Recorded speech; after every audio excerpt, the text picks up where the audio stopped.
Right. Welcome. Welcome. This is Justin Michael Williams. Welcome to the show. Thank you so much. I'm super excited to be here with you, Sharon. Thank you. Thank you. And we are in for such a treat today because Justin is a dear friend and he's multi talented. He's an incredible musician as well as an inspirational speaker, and most recently, an author of a book called Stay Woke, where he brings together his over a decade of teaching experience with mindfulness and music and social justice to be this pioneering voice for diversity and inclusion in wellness. So thank you so much for being here. Thank you, Really, you're doing Sharon. such powerful work in the world. It's really an honor. Yeah. So I first want to start with talking about your book. So it came out right before the pandemic, and the subtitle of the book, Perfect time to release a book right before the pandemic. right? Exactly. Well, people are home; they have more time to read. Yeah, Yeah. yeah, But it's Stay Woke, and the subtitle is For the Rest of Us. Can you share what that means? yeah, absolutely. So the book is Stay Woke, a meditation guide for the rest of us. And it's a, mindfulness and meditation book. And the the thing that was so interesting is when I had the subtitle, which included for the rest of us, my publisher at Sounds True, they were like, can you define what the rest of us means? Like, who is that? And I had that moment that I think so many of us have of like, "Ooh, I don't know if I want to say it. Like, I don't know if I want to leave people out. Like, it's for everybody, but it's not, like I kind of had that kind of a moment. And then I had this beautiful reckoning where I was like, no, like just this like laser light clarity. And I actually wrote something on page 3 of the book. This is the book. So I wrote something on page 3 that I'd love to just read to you, because I think it helps us like frame it a little bit for everybody. So it's on this page. This is like, it's super colorful, and they did such an incredible job with the design. So this is what it is for the rest of us. So here's what it says on page 3. It says, for my Black brothers and sisters, this is for you. For my LGBTQIA plus brothers and sisters, this is for you. For my women who've had enough, this is for you. For my starving artists and workaholic creatives, this is for you. For my conscious entrepreneurs who want to make an impact in the world, this is for you. For those who've been discriminated against for their otherness, this is for you. For my social justice warriors, this is for you. For my tree-loving planet savers, this is for you. And for all people of color, and for everyone else who is woke enough to understand why I'm even pointing that out in the first place, this is for you. But most importantly, this book is for us, for the people, for the people. And I think what, 2 years ago, or a year and really 2 years ago, when I was writing the book, so interesting. Like, I could have never known that I was writing a book to come out, like 40 days ahead of, a pandemic and the George Floyd, like the uprising that we've seen in the world. And so now what's really interesting is I don't actually think that level of definition of the rest of us is even really, like, I think people get it now, what it means by the rest of us, because we have seen ourselves coming together in this beautiful way across divides, across religions, like really for those of us who are wanting to show up for the good of all and for the benefit of all and for equality and justice and hope and peace. And you can't define people with these like kind of noun like statements like, oh, this community or that community. Like, there really is a group of us around the world. And that's really who I wrote this book for, so that we can see not how to meditate to like sit and chill, but how to meditate so we can step forward and overcome. And that's really the difference between, one of the big differentiators with what my book aims to do. Incredible. Incredible. Thank you. So beautiful. Thank you. Can we tie that into anxiety somehow? Does the book address anxiety? Oh, a girl, listen. Okay. So, I yeah. So, haven't read it yet. I'm going. yeah, so I have a whole chapter I'm opening to it right now. So the book kind of takes you through creating your own personal practice. And then at the end, it has 45 guided practices for all these different things. And there's an entire chapter of practices on meditations for anxiety and stress, like an entire chapter. And the thing that I was just going to open to it, actually, it's like sometimes you can always open to a page in your book very quickly when you're like not trying to open to it quickly. And then when you're trying to find it, you can't find it. Yeah. So here's the meditations for anxiety and stress chapter. So just, does anybody resonate with that image? Like Oh, like, growing up, right? Like in the mind. And incredible illustrator Victoria Casanova did this work. And I have this funny intro to it where I say, I'll never forget the day I drank 2 cold brews, followed by 8 shots of espresso and fell asleep immediately after. In that moment, I knew I had a problem. Many of us are so used to operating under an underlying state of stress that we don't even realize it's happening. Anxiety has become our new norm. When we're overwhelmed with stress, we take vital energy away from the things that matter: our relationships, our families, our dreams, and our passions. I know life can be a mess sometimes, and I hope this chapter will help. And so it's kind of like the opening, and then it goes into all these mini practices. And the tie-in that I really would like to say, Sharon, is this: like, I grew up in a home literally with gunshot holes on the outside of my house, like in the Bay Area in a town called Pittsburgh, California, which is, we all grow up with our trauma, all of us in different ways. And some look different than others. And we all learn how to adapt to those traumas, right? And I'm sure you talk about this with many people on this, on this series. And for me, my adaptation as a kid was one that I think many people would relate to, is I became like one of those like chronic overachiever kids, you know? And like, if I just did enough, if I just accomplished enough, if I just like went through enough things, like then I would finally be like worthy of being loved. And here I am as this like young kid who's in the closet, who's getting bullied and teased at school, like all, and the parents not accepting it. Like the one place that I knew I could be validated for and accepted for was like if I was like accomplishing. And so what does that do for us? Any of us who've dealt with that, it's like we get this entanglement of our self-worth and our achievements, right? Where you don't even really know the difference of like, who are we outside of our achievements? And so that level of force and stress, like that's going to build up a high level of anxiety in any of us, right? Like as like a standard. Because if we're not hitting that mark, it's not just like, oh, I didn't hit the mark. It's like, I'm now not loved. I'm now not worthy. I'm now not validated, or I'm embarrassed, or I didn't add up, And so that was a big driver for, I would say, a lot of my life, until that wall just came, just like crashing down, which is what actually propelled me to even get into meditation or doing, any of this work at all in the first place. So, yeah. That's the blessing of the breakdown, isn't it? Mm-hmm. Mm-hmm. You can't not meditate. You can't not seek these tools Mm-mm. to find your peace. Yeah. And tell us about that experience itself, that transition. What was that scenario, that rock bottom scenario? Oh What man. got you out of it? Okay. So I'm 19.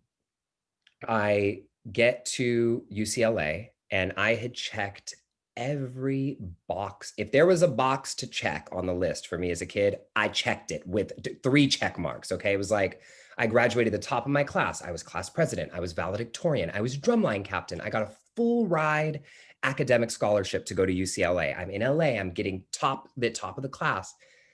And I have this moment where I look around me and I'm looking and I'm saying, my life looks like, outside of me, it looks exactly like I'd always dreamed of. I'm out of the closet. I'm living in LA. I'm in this beautiful neighborhood. I have money for the first time ever in my life. Like all these things.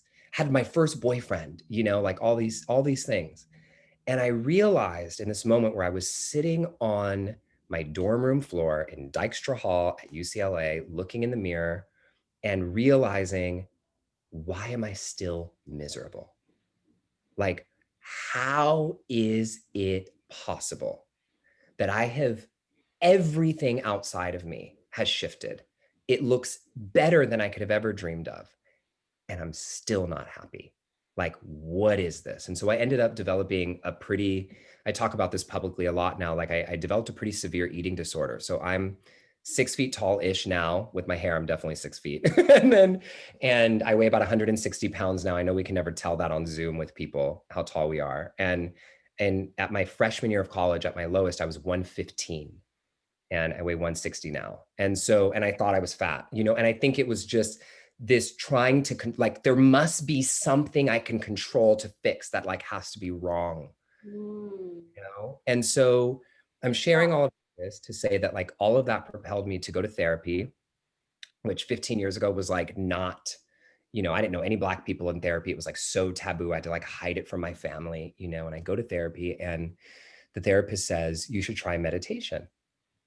And I look at this man, older white man, and I literally go at 19, I go, meta what? Like, that was my response. I was like, wait, isn't that worshiping the devil? That's what I said to him. I was like, I don't know what that is. And you have to remember, like, 15 years ago, like, Oprah didn't have a meditation challenge yet. I didn't know no Black people meditating. Like, I had not heard about this, Yeah, and yeah.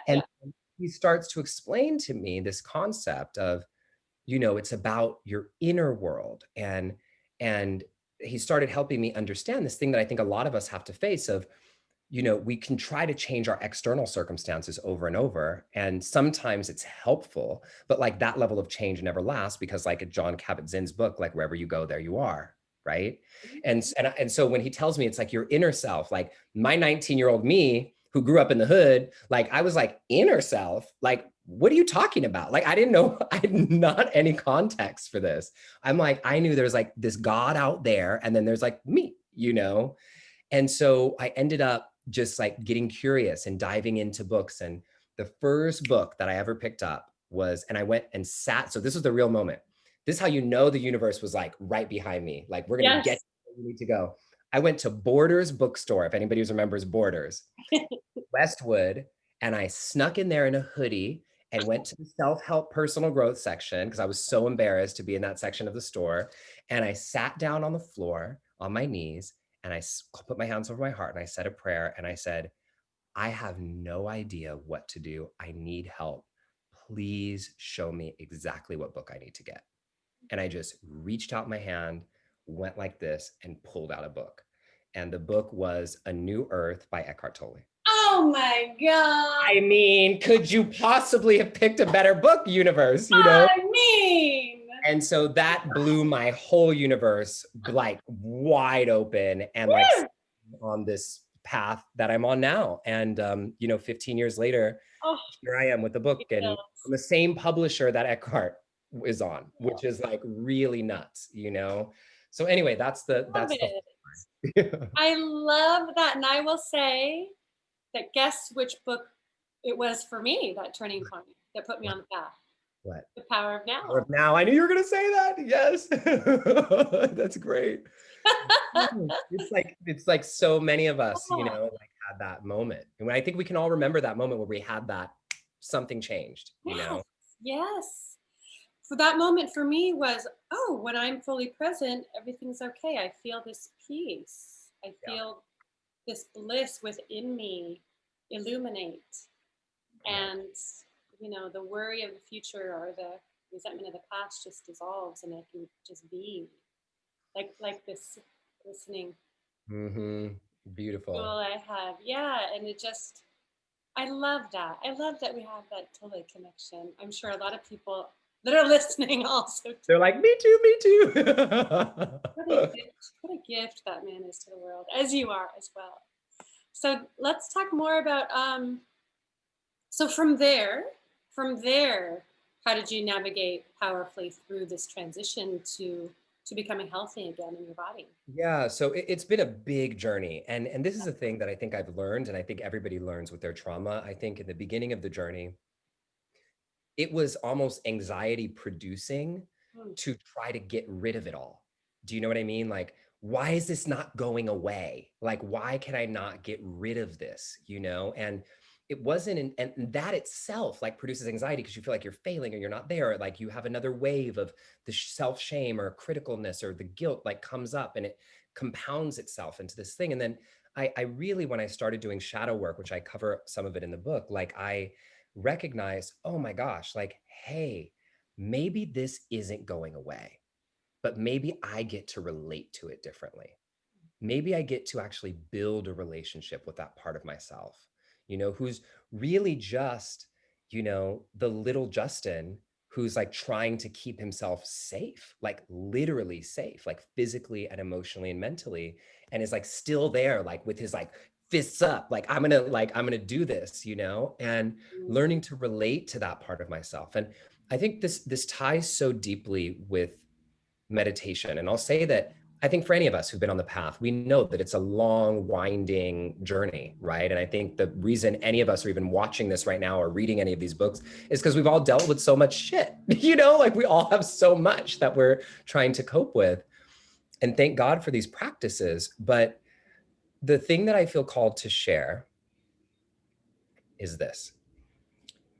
When we push things down, and we all know this, pushing it down, pushing it down, pushing it down, like that actually takes so much of our life force energy, right? To like withhold the natural feelings that are wanting to arise in us. And oftentimes when people ask me about meditation, I think one of the biggest misconceptions people have is that they think meditation is supposed to make you feel good. Meditation is supposed to make you feel, period. Right. Like that's it, And so like people oftentimes are like, well, I sit down to meditate and I feel stressed or I feel sad or I feel anxious and I feel this and I feel that. And I'm like, you're doing it right. That's right. Because what real mental health means, and a lot of people are like, don't understand this. And not because they're doing something wrong, they don't understand this, because I think the propaganda of what like social media makes us think mental health is about. Like mental health does not mean always feeling good, like, but positive vibes only. And like, like that's not mental health. Like mental health, actual definition is being able to paint with the full spectrum of your wheel of emotions and being able to feel all of it. And so in our lives, we have to push shit down, like we have to function. And so what I find is that meditation practice for me and for a lot of my students now in 40 countries around the world, I can't even believe I say that every time that I've got the ability to teach that and that to that many people now, is you think of it like, I tell people to think about it like a dishwashing cycle. Like when you close the dishwasher, that's like you turning your meditation timer on, right? And when the dishwasher goes on, depending on how much use you've had of your dishes and like how much junk and grime and things are on it, like that thing is going to be like a little violent, right? Like it's just going to be making all the noise and like doing everything that it needs to do to clean. And then you finish your practice or your dishwashing cycle and you open it, and then like everything is clean and clear for you to use throughout the day. And so people think that meditation is you close the dishwashing cycle and it's just supposed to be like, da, da, da, da, da. Like I'm Oh gonna feel no. good. And it's like, no, girl, like whatever you had going on, we're about to clean this up. You know what I mean? And so Yes. sometimes can feel very turbulent. Um, and anyway, I just think that's an important framing for people to know that if they sit down to meditate and they feel like crap, you're not doing it wrong. What you're doing is you're practicing Mhm. being able to have that feeling without it taking you down so Mm. that you can do it more in your life. Beautiful, beautiful. Yeah, I've heard people say that meditating is like taking a shower for the brain. Cleaning. Mm-hmm. And you take a shower every day, so you can meditate every day. Yeah, yeah, Yeah, kind of clean the slate. That's beautiful. Yeah, yeah. I certainly know that experience of sitting to meditate and the yeah. bomb going off. To-do That's list, natural. Yeah, unfinished business, food, sex, insecurities, like, things come up too yeah, when you sit still. That's right. That's right. And I I also want to say how it's learning to kind of befriend all of you, not just the good parts of you and like push away the bad, right? Befriend it all. This is the full scope of being human, of the human journey, right? It's what makes us whole. yeah. Can I add one thing, Sharon, Sure. about this? So like this feels important because I think, like I said, the title of the book, Stay Woke, and like just even a lot of my work is one thing that I find is often missing is we can oftentimes, like when we're having these discussions about anxiety and stress and this, and that, like make it so much about like the me in this individual skin sack body. right? Oh, And forget about like the automatic and like infinite connection to like all of life, all of nature, all of the all. And not really even in just like a woo woo kind of way, but even in the story that I was describing earlier, like everything that we do, that the story of wanting to change your external circumstances, like hoping that it would change something within. Like we've all seen this. Like that sounds very like, oh, good Instagram quote, like very meta, but like we've seen this in our own daily lives and in the collective. So a good example that I give that I think most of us can relate to is on a personal level, like how many of us have been in a relationship with somebody, whether it was romantic or not, and then got out of that relationship because we realized it wasn't right for us, and then got with somebody new, and then realized soon that we're in the same relationship, but with a different person, right? And that's because we changed everything about the external. It's a whole new person, but like who we're being to show up for it hasn't changed. mm, And then on the same level, collectively, like we can defund the police or elect a new president or take down QAnon, or like we can do all the things right on the external, break down the school to prison pipeline, burn the whole system down and try to build it anew. If we haven't changed individually, internally, we'll just end up rebuilding the same thing all over again that will look slightly different. We couldn't possibly do anything else. And mm, so this is why for me, in a lot of my work, you'll hear me say like the revolution starts inside. And it's not to say the external work isn't important. Like it's that the external work is important, and it's so important that it needs to be met with the same level of internal force so that the external work can actually have the impact that we want it to have. beautiful. And so that's really Yeah. where like the anxiety of our internal world and of the world at large, like there really is this infinite like weaving together that's happening always. Well, that said, I would love to hear your thoughts on the Black Lives Matter movement, just how Yeah. it's being handled, just everything about it. Yeah. So I'll say this, like yes to all of it. Like I'll give a big yes to everything. And Yeah. and I will say this. um with no with I'm saying I want to be very careful about what I'm saying right now. So what I'm getting ready to say is not a critique because it's not an either or. I feel like we need a both and kind of a situation. So we need all this that's happening. And the one thing that I've been deeply feeling is that we can't just be talking about what we're fighting against. Mm, We have to also be talking about what we're fighting for, what we're rather not even fighting for, what we're moving toward. And that's often right now what I feel is missing because it's so easy. And that's what I've been trying to bring to the table, is like not just I'm anti this, like we don't like this, like we don't want that, like this whole culture of like call out culture, like calling people out. Like for me, it is quite frankly, like from the shadow work and everything that you see, the shadow side of this is this whole thing is deeply like the underbelly of all of it has so much unprocessed anger and rage that it's not actually allowing us to get where we want to go because the actions are oftentimes coming from this space of like anger and rage. And I want to be clear, with reason, like there should be anger and rage. that's right. And the anger and rage can't just be expressed. It needs to be processed. Mm, And this is heal. yes, and healed, because what doesn't heal repeats. If it doesn't heal, it just repeats. And so, like, this is why my work, like my contribution to the Black Lives Matter movement and to the movement, all for the movement of the world, really, is Mm, like, how can we start to take some of this work inward so that it can have an effect on the environment, on social justice, on equality, on human rights, like on all of it. mm. And I think that people miss the connection, but it's so connected in every single way. Absolutely, absolutely. So on your website, you have some conscious resources to end racism Mhm. for free that you're offering. Can you tell us more about that?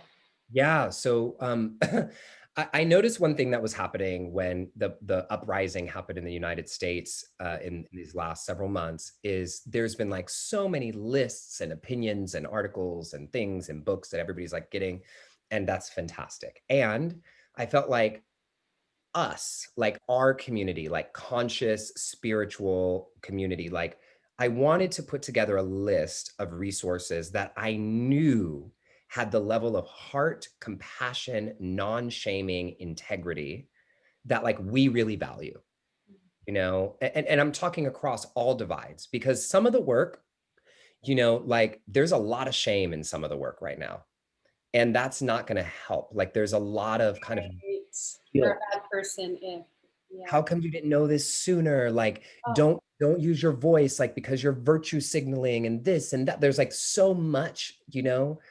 And I wanted to put together a list of resources that really could help us activate from this space of the heart that I knew everybody in this community would align with. And so we have the link for everybody there. It's justinmichaelwilliams.com/fight racism. yes, And you it's down here, and I'll put it in the YouTube notes here. Perfect. It's in the YouTube notes there. And the main thing that I tell people is when you go in there, we all learn differently. So it's not an exhaustive list. I have like 4 books, 4 podcasts, a few videos, you know, like just a handful of things that I'm like, if you were going to just do these things, like this would help a lot.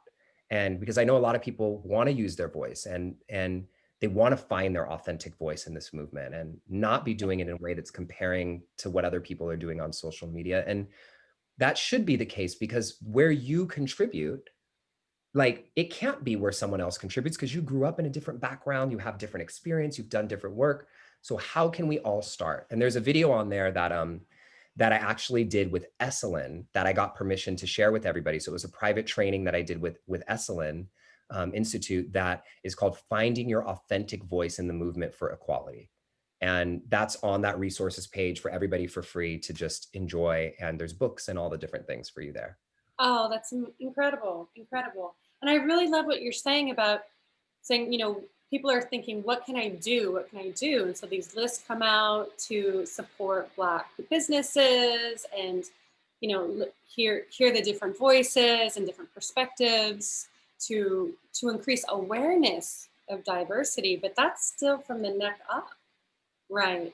That's still from the neck up. And I love that you're encouraging us to look inward and go perhaps connecting to our oneness from our spirit, from our hearts, and just noticing how that can open up our hearts to this vision of equality as well.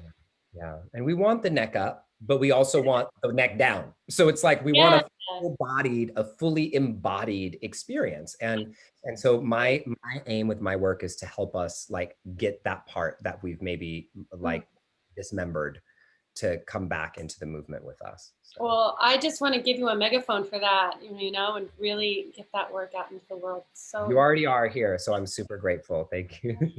you're going to share a meditate. You're going to lead us in a meditation now, right? Yeah, I would love to. I would love to take a little sip of water first and then. Of course. Comfortable. So I guide us into a short practice. And this will be quick, and there's more of this in the book and in the resources and things like that. Mm. And so what I'm going to invite everybody to do is to first start with your eyes open. And I want you to look at something that's not the screen right now. Like just look at anything in your space. It could be a spot on the wall and look straight at this one point. Just look straight at it. It could be anything. It doesn't have to be anything special. And try to look straight at this point without moving your eyes. And then take a deep breath in and a deep breath out. Just soften your gaze, but keep it straight on that one point. And now, keeping your eyes on this point without moving your eyes as best as you can, I want you to start to expand your peripheral awareness, your peripheral vision. So that means without moving your eyes from this point, notice how far to the right of you you can see without moving your eyes. And then notice how far to the left of you you can see without moving your eyes. And notice how far above and below you you can see without moving your eyes. And just take in the diversity of colors and light patterns and textures and shadows that are around you in your space. Noticing that you might even be able to see almost a little bit behind you, a little bit even. And then notice that The same thing that we're doing with our eyes right now is the same thing that you're invited to do with your mind when you meditate. We focus on a point, whether that point is my voice or a breath or a mantra or any other focal point that you want to gently gaze upon with your inner eye and your inner self. But as we gaze at this focal point inside of us, we also welcome in the diversity of our emotions and sensations and feelings and thoughts, just like we're welcoming in easily all the colors and light patterns and textures and shadows in the room. This is meditation. So keeping this in mind, take a deep breath in. And on the exhale, I invite you to go inward and shut your eyes if that feels comfortable. And if you're not comfortable closing your eyes, you can keep them open. Just keep a soft gaze, kind of blurring your vision a little bit. And now on the count of 3, I want you to exhale everything out of your system through your nose. 1, 2, 3. Exhale everything out and come to completely empty. And now to my count of 4, inhale for 1, 2, 3, 4. Hold for 1, 2, 3, 4. Exhale 1, 2, 3, 4. One more time. Inhale 1, 2, 3, 4. Hold for 1, 2, 3, 4. Exhale 1, 2, 3, 4. And now just breathe normally. And I'm going to invite you into a short visualization with me. And as you visualize with me, I want you to remember that some of us visualize with images in our minds, but some of us don't see images that well at all. Some of us visualize with sound or with smell or with taste or with touch, kinesthetic touch, or even with our emotional changes. So if you don't see anything or your vision in your head is blurry or incomplete, you're not doing it wrong. Just notice what you do notice with all of your senses. So I want you now to imagine that we are living in a world where everybody and everything is living with equality, love, and peace.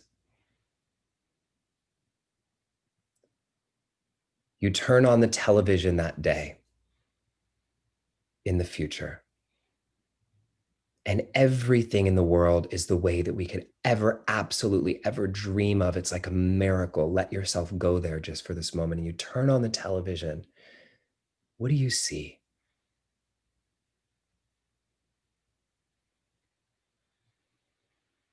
What do you hear?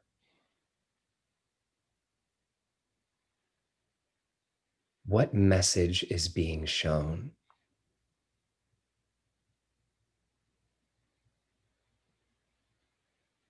And now we zoom out and we look at yourself in this scene, a future version of you who's living in this world of our dreams. And I want you to notice as you see this future you, what are you wearing? What colors are around you? What kind of environment are you in, even if it's fictional or imaginary? Do you hear anything? Do you taste anything? Do you feel anything? What's different about this environment? Just scan around you right now in this imaginary future version of yourself, in this future world of our dreams. And just see if you notice anything else, if you can pick up any other people coming in or any other announcements coming through the television or any textures or patterns or things in the environment.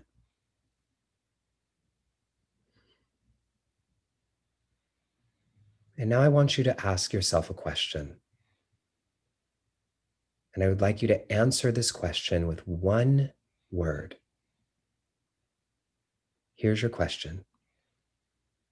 As you look at this future world and this future you who is living the life of your dreams, what energy do you need to cultivate more of in your life now, today, to become closer to being that person that you see in your vision? What energy do you need to cultivate more of to be that person?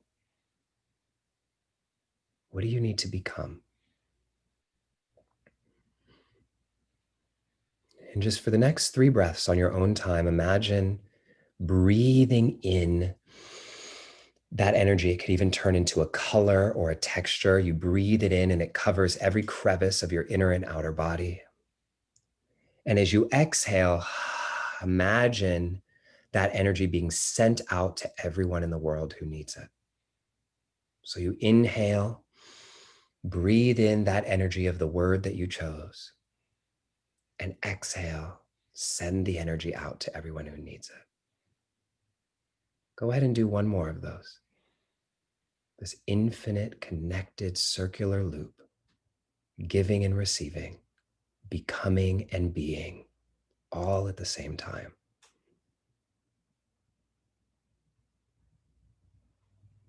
Go ahead, take one more deep breath in and a breath out. And when you're ready, I invite you to open your eyes.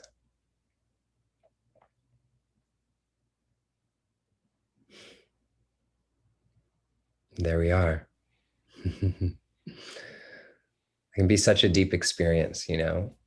And I think what I like to share at the end of that with everybody is I want you to notice like what we just did, how powerful it is we said there's a gap, right? Like here's who you are now, here's the world we live in now, and here's who you want to become in the world that we want to step into. And we said, okay, there's a gap. And notice I didn't say, what do you need to do to fill the gap? It was, who do you need to be? What is the energy that you have to become so that all the actions that you take actually lead not just what you're fighting against or moving away from, but lead you to what you're moving toward in all areas of our life. And so it's the gift for us all today to step into a little more. So beautiful. So beautiful. And you know, it's not just who do I choose to be in order to have my life look a certain way. I just love this idea of who do I get to be to cultivate this collective new vision, Yeah. harmony and inclusivity and love. Come up for you, Sharon? What's that? Did you have a word come up for you in the practice? Compassion. Compassion. Beautiful. Understanding. That's it. That's the one. Beautiful. So I understand Justin might be playing a song for us now. Yes, we have just enough time to do that. So I'd love to. So you're going to hear a little adjustment in the audio quality in just a second. And Sharon, if you make sure you're, yeah. So the and I want to make sure you can hear me okay still. Yeah. Okay. So this song that I'm getting ready to play is a very special song, and it's a song that we released with the book. And I've been on a tour virtually now, but it was in person with high schools and colleges, singing to youth around the world and teaching them how to practice. And we've been giving away the book for free. You can see more about that on my website. And we released this song for the kids. And I love to sing it to us adults because no matter how much we meditate or how much we achieve or accomplish or do or read or watch or podcasts or all the things, or summits that we experience, we're always going to have that child inside of each and every one of us who just wants to know that they're enough. And so this song is called I Am Enough. And the chorus to the song is, I am enough. I am golden, baby, yeah. And if you're at home and you're listening and you want to sing along, let yourself, because it's really like a prayer for all of us. This is I Am Enough.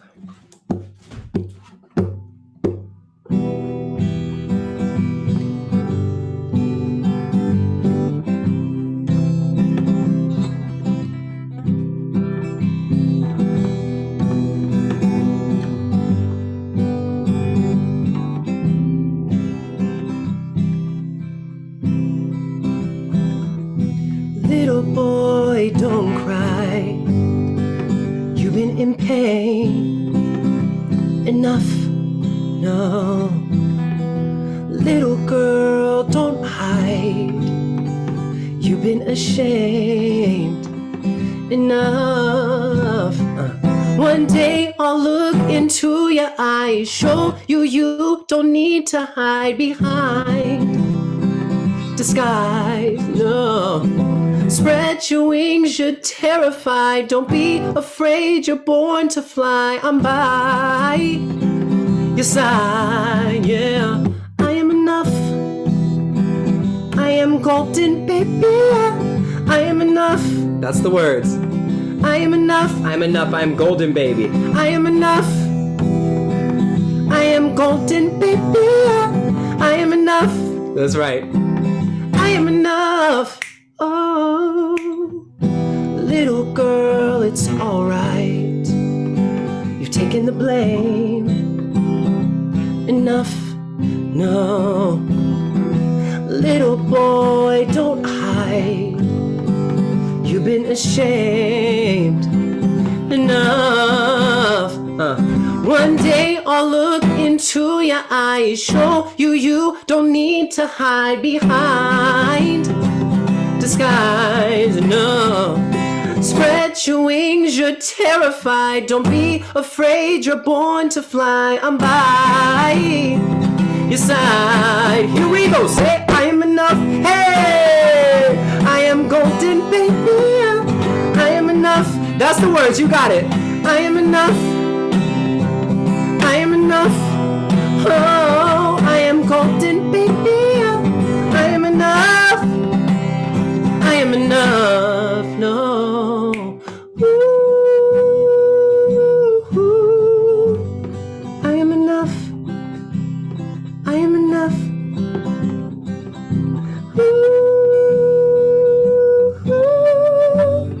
I am enough.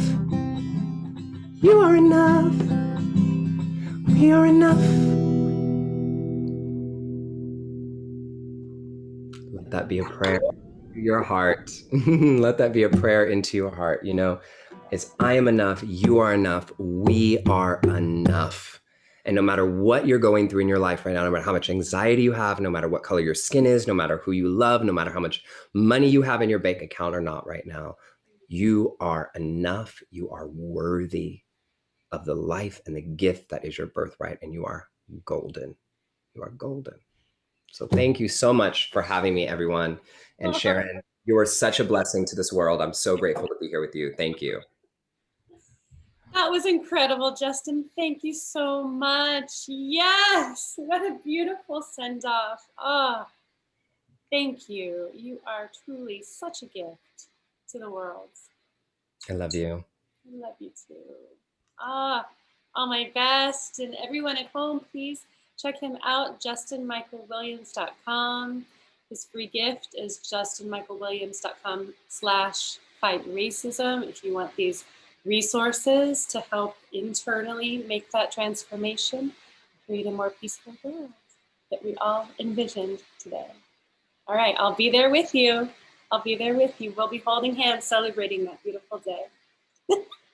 Love you.